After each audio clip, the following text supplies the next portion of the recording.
las megaobras como sentencia. Así, hoy queremos ver fragmentos de la entrevista que le hiciera Hecho Ecuador a Sofía Espín, donde ella dice las megaobras como sentencia para Jorge Glass. Y ella hace un recuento sobre el legado de este hombre que hizo tanto por el país. Y hoy Moreno, Lazo, Noboa, estos sinvergüenzas lo tienen preso. Preso, señores. Preso un hombre por hacer un parque. Preso un hombre que ya en Brasil incluso dijeron, no, ese fue un caso forjado. Aquí la fiscal no le hizo caso a esas pruebas que no eran y por lo cual lo sentenciaron 6 años. Ya lleva 8 años preso, Jorge. Y está al borde de la muerte. ¡Qué hijos de perra! Inhumanos. Vamos a mirar. Sobre el tema del nivel de ejecución de los dos gobiernos, el gobierno de la Revolución Ciudadana y del gobierno de Noboa. A Noboa, por el momento, yo solo le conozco una obra, que es la cárcel del Encuentro, que está en el 35% de avance, según palabras del mismo presidente, y que dijo en 15 días está al 80% y en 15 días más está al 100%. En un mes va a estar al 100%, va a pasar de 35 al 100%. No sé quién puede tragarse esa piedra de molino. El contrasentido, el contrasentido como discurso del gobierno nacional, el contrasentido, ¿no? Entonces, mire usted, ¿no? Ese tan bajo, 2 años y apenas el 35% de una obra. Por ahí leía que dicen que hay 3 obras de Novoa, no sé cuáles eran las otras dos, la única que yo veo es la de Cárcel del Encuentro al 35%. Pero ahí quiero aprovechar, ¿no? Y por supuesto que algunos funcionarios públicos honestos que estoy segura que hay, ¿no? En el Estado ecuatoriano, por supuesto que van a tener miedo de firmar, pues. Si a Jorge Glass, por hacer obras, lo tienen preso, ¿no? Y aquí permítame recordar las obras que estuvieron a cargo de Jorge Glass, las mega obras, porque estuvo a cargo de muchísimas obras, pero las mega obras, Coca-Cola Sinclair, Sopladora, Manduriacu, Quijos, Toachi Pilatón, Mina San Francisco de Citanizagua, Mazar Dudas. Esas son en el campo eléctrico. En el tema de los multipropósitos, Daubín, Chongón San Vicente, recordaba por estos días que hace 11 años se inauguró Chongón San Vicente, parte de los multipropósitos, del manejo del agua, de la administración del agua del país. El multipropósito Baba y multipropósito Chone. Entonces, todas estas obras solamente en el sector eléctrico y en el sector del manejo del agua. Estos multipropósitos sirven para controlar inundaciones y también para riego y para agua potable en algunos casos.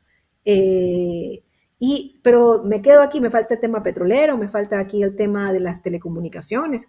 Yo recuerdo cuando llegó Jorge Glass al Fondo de Solidaridad, se hace el análisis de cómo encuentras el país y lo que había, y usted también lo sabe Luis porque también es técnico, lo que había era una fibra óptica de Quito a Guayaquil y una ramita para Cuenca. Esa era la fibra óptica en el país en el 2000.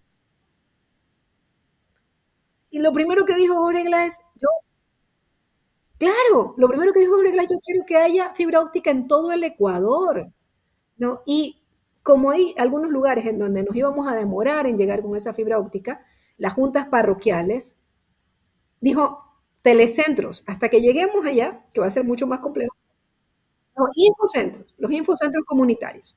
¿No? Es lo mismo, pero bueno, los infocentros comunitarios. Entonces, él inmediatamente, 800 infocentros comunitarios dejó Jorge Glass, preocupada por esa ciudadanía, por ese niño rural que tenga la posibilidad de utilizar una computadora y que dé un salto en el manejo tecnológico. Por Jorge tenemos tan avanzado y obviamente luego las excelentes negociaciones que se hizo con Claro y con Movistar, ¿no? No como la de ahora, ¿no? Que le han regalado la concesión a Claro, ¿no? Y a la otra empresa, ¿no? Él hizo una negociación soberana que significó millones de dólares para el Ecuador. Ese era Jorge Glass. Entonces, siempre hay miedo de un riesgo, pero Jorge tomó el riesgo. Y gracias a él hubo un salto en el sector eléctrico. Pasamos a ser un país soberano energéticamente, un país que llegó a ser el quinto en seguridad energética en el mundo. Ese es Jorge Glass. Y le pagan así, los operadores de justicia le pagan así, teniéndolo a punto de morir en una cárcel, primero La Roca y luego una cárcel que está apenas construida al 35%, ¿no? En un aislamiento extremo, ¿no? Sin agua, con plagas, ¿no? Sin visitas de su familia, no es correcto. Entonces, mucha gente, por supuesto que debe tener miedo en firmar una cosa tan grande, y otros que se saben encubiertos, que se saben protegidos, hacen lo que han hecho en el caso Progen, que en algún momento, tarde o temprano eso se va a develar, y ahí vamos a ver qué va a pasar, porque el peculado no prescribe, el peculado no prescribe. Entonces, ese es, por ejemplo, una de las grandes obras que hizo Jorge Glass, las comunidades del milenio. ¿Qué era una comunidad del milenio? Usted también, ahí por nuestro querido Richard Macías, que está cerca de Tablada de Sánchez, conocemos. Cuando había una comunidad muy afectada por una obra de los sectores estratégicos, el Estado intervenía y te daba una compensación. Entonces, por muchas comunidades de la Amazonía se llevó a cabo ese nivel de compensación, y así se hizo Tablada de Sánchez, se hizo la comunidad del Milenio Bajo Alto, se hizo la comunidad del Milenio Pañacocha y la comunidad del Milenio Playas de Cuyabeno. Esa compensación justa, ¿no?, que merecía nuestra gente, eso estuvo a cargo de Jorge Glass. En este caso, a través de la empresa Ecuador Estratégico, que hizo cientos de obras, ¿no? Cientos de obras. El agua potable para Lago Agrio, ¿no? El malecón de Zamora, de lo que un poco recuerdo, pero realmente cientos de obras se inauguraron a través de estas compensaciones. Recuerdo que se asfaltó todo el sur de Esmeraldas, por de alguna manera devolverle lo que estaban dando los esmeraldeños a través de la refinería de Esmeralda, ¿verdad? Porque la refinería genera contaminación, eso es real. Entonces, una manera, ¿no?, de devolverle un poco al pueblo esmeraldeño era a través, por ejemplo, de estas obras. Se hicieron varias escuelas y se asfaltó todo el sur de Esmeraldas. Y luego todo eso ha quedado interrumpido, se eliminó, se cerró Ecuador Estratégico, y con eso se eliminó las obras de compensación en tantas comunidades, ¿no? Entonces, por ejemplo, yo me imagino este proyecto Chongón San Vicente, como ahora la península, en donde no había agua, ahora usted va hacia la península y ve cómo están plantando cacao, cómo están plantando banano, hermoso, hermoso. Eh, uvas, o sea, varios frutos están sembrando, verde, banano, cacao, ¿no? Por eso es que yo creo que Santa Elena nos sigue votando por la Revolución Ciudadana. Entonces, ese hombre que hizo tanto, que cambió la matriz energética del país, y de ahí va el sueño, lo que se quería para el país con la Revolución Ciudadana, cambiar la matriz productiva, dejar de ser solamente un país que exporta cacao, que exporta camarón, que exporta banano, que exporta petróleo, que exporta oro, a ser un país que ya exporta derivados del cacao. O sea, todo un plan, todo un sueño. ¿Dónde vamos ahora? ¿Cuál es el sueño de Novoa para el Ecuador? No hay esperanza. Y por eso también se alineaba todo el tema de las universidades. Las universidades tenían que alinearse, ¿no?, a esos ejes. Toda la industrialización del agro, toda la industrialización del agro era parte de ese plan para cambiar la matriz productiva. Por eso se trabajó en el tema de la semilla, ¿no?, para nuestros agricultores, y las compensaciones que habían para nuestros agricultores, que en este momento están abandonados. Entonces, ojalá que más temprano que tarde Ecuador retome ese sueño de ser un país soberano. Y eso también es algo muy que a mí me llena de esperanza, ¿no? La improvisación, ¿no?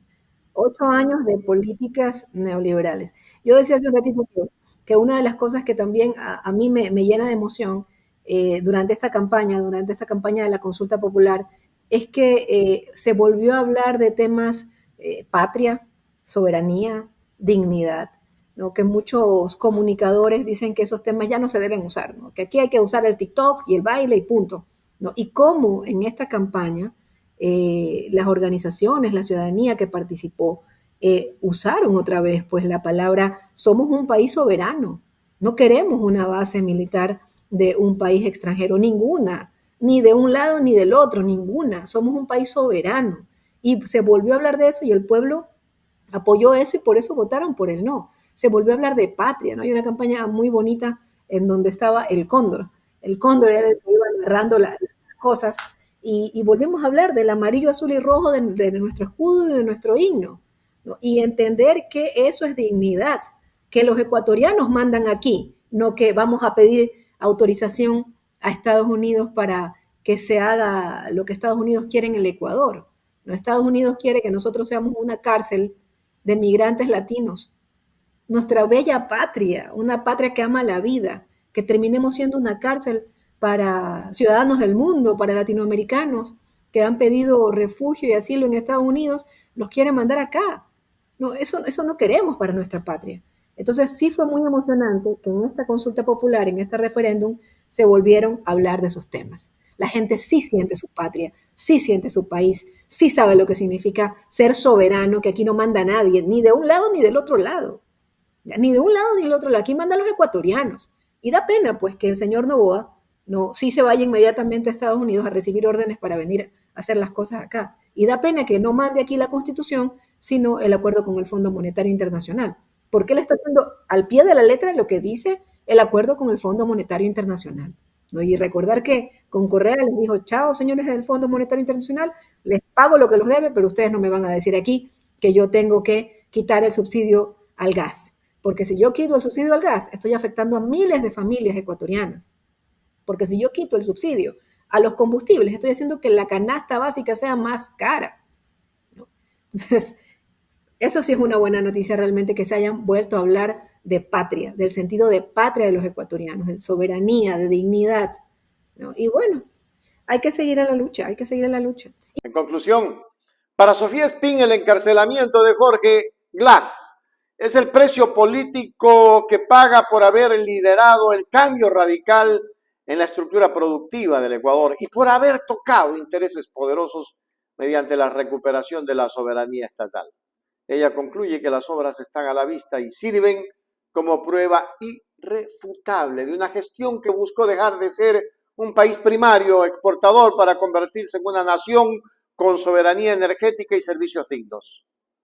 En su análisis, la persecución judicial o lawfare que sufre el ex vicepresidente busca castigar este modelo de desarrollo y ocultar el éxito de una planificación estatal que a su juicio contrasta dramáticamente con la falta de obra pública y la improvisación en los gobiernos posteriores. Moreno, Noboa y Lasso, podridos de verdad. Hágase miembro plata, miembro oro, suscríbase a Hechos Ecuador Noticias. Hechos Ecuador, suscríbete ya. Hechos Ecuador, suscríbete ya. Hechos Ecuador, la verdad está ahí. No te pierdas nada, cada día algo nuevo. Conéctate al canal y mantente informado. Siempre estamos aquí para darte lo mejor. Hechos Ecuador, claro, la verdad sin temor. Hechos Ecuador.